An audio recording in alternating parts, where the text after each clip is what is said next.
Okay, the post I did tonight, I don't think it was interesting enough for y'all. So I would like to do another. Now I was 15 years old, and I moved from where I lived at because I was tired of the crap that was going on around my life to where my father was. Now he was married then, he had a child then, and he lived in around Charlotte, North Carolina. So now here I am moving in with them, and I'm going to say stepmother, but that's the last time I'm going to say stepmother, because anybody that put up with my father deserves a lot more than stepmother. So she was my mother. She was a good person. So here I am. I'm staying with them, and he had a fella that he had sort of adopted by the name of Steve Black.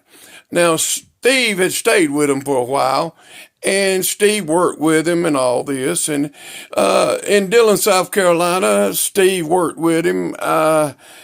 This was later in the years. It wasn't during the time that he was doing what he was doing.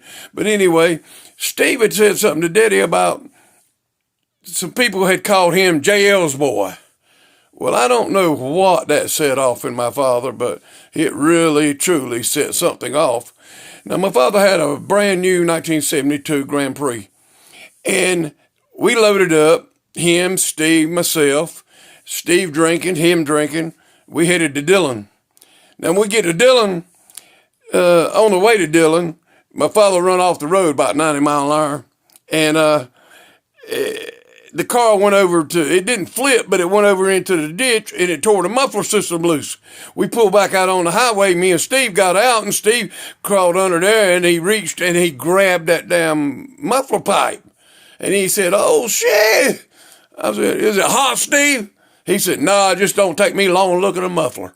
Okay, Steve was hilarious. But anyway, we went on to Dillon, and my father run in to where one of the dudes stayed at, and run the car into the front door and talked his stuff about where is Red at, blah, blah, blah, blah. Well, they told him where Red was at, so we got in the car and we left and we went where Red was at. Now, Red's 6'5", weighs over 300. My father's 5'8", didn't weigh no more than 173 pounds. Now, my father got to talking to Big Red, and my father had this habit: if you didn't want to fight, he'd slap you. He'd make you want to fight. But anyway, he slapped old Big Red 2 or 3 times. Big Red grabbed him, throwed him up against the wall. My father's foot was 2 foot